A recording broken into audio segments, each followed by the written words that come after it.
Now, let me start with the Daily Graphic. It's reporting this morning two modern markets inaugurated in Techiman and in Kranza. That's local government minister Martin Ejimensah course are there, and the part of the structure being shown on the front page of the paper. And of course, he's urging them to put it to good use anyway and make sure that it's well maintained.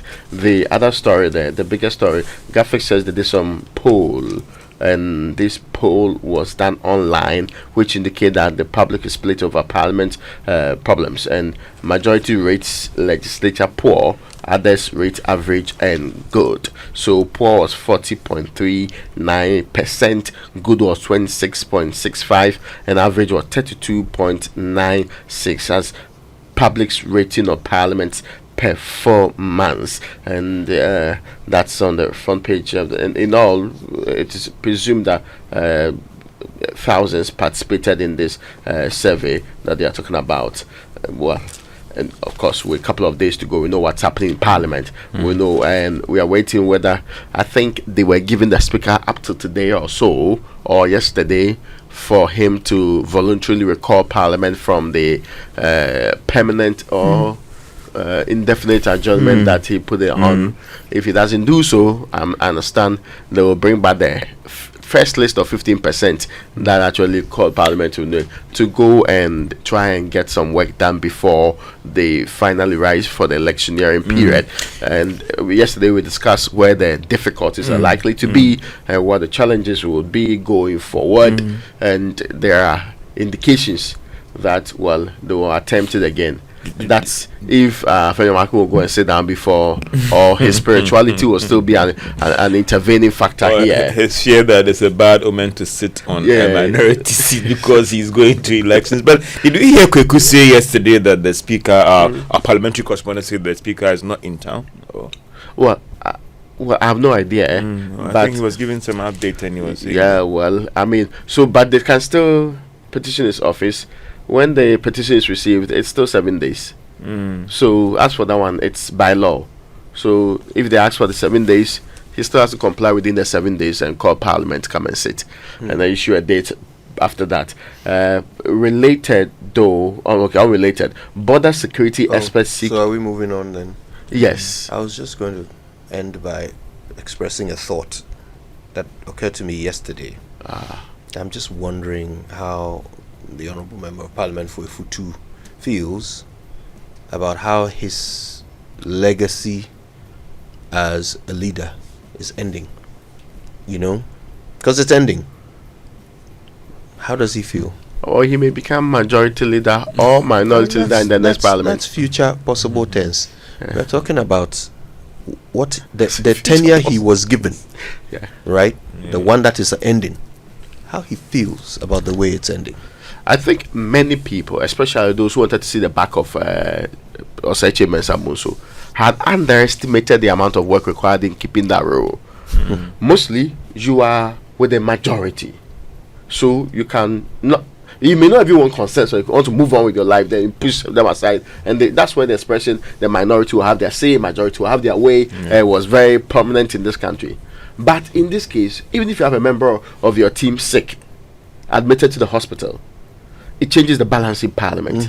It creates a lot more old political science theories, consensus building, cooperation. All of those terms are so important now more than ever. You might be sitting somewhere and creating the impression that you can do it better. But as with all works that sometimes do not show the actual difficulty in getting it done, when you sit in the seat, then you realize that it's not as easy. And it's not as simple as maybe the man might have made it look right from where he was doing it. So I'm sure he will learn. And sometimes he became needlessly emotional too. Throwing tantrums and all of this, like some kid who's cookies is taken up from him. But I'm hoping that this is also a very perfect learning experience. Except that if you have the biggest of a challenge, that's not a time to let people try and learn.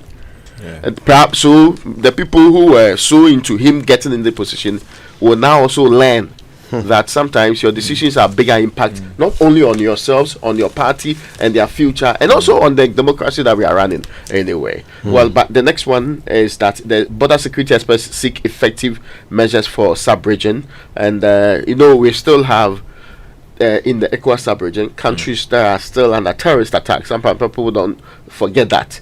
Countries that are still under unconstitutional rule, and the massive impact of some of these things on a country like Ghana, where there is relative peace, there is stability, and all of that is important.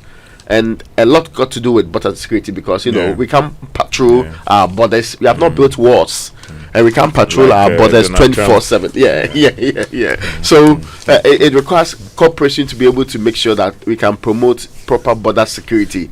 And General Kuti and Co, they sleep and eat and engage on these matters virtually every day. And talking about border security, there's a lead story on the Daily Guide that says non-partisan approach needed to fight terrorism. That's according to Kandapa, and a handshake with the General Ali Medemin.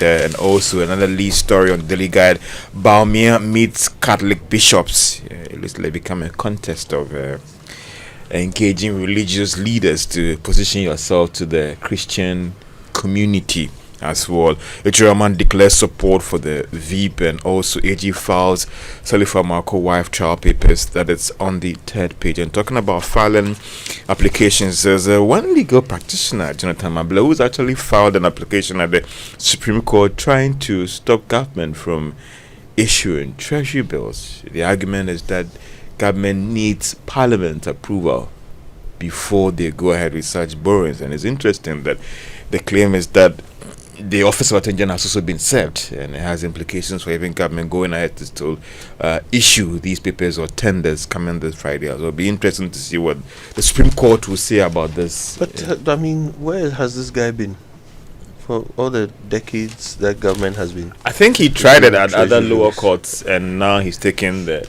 matter to the Supreme Court to seek an interpretation or ruling on this whole thing about whether if Parliament approves the whole budget itself, does it also give permission for government or the Ministry of Finance and the Bank of Ghana to do this, or they need to go back to Parliament for another approval to do these issuance? Yeah, but they have an issuance calendar, right? Yeah. It's interesting. Which year did they release the issuance calendar? Is it in November, ahead of the new year, or the beginning of that year? So I get your point. So that we know when Parliament was trying to approve your appropriations, they had in mind that this is one of the areas you'll be raising money, and this is the amount involved in all of this. Now that's a very interesting perspective. The registrar has admitted the application, and we are looking forward to the day the Supreme Court will rule on this particular issue. It will be interesting. It will be very, very interesting.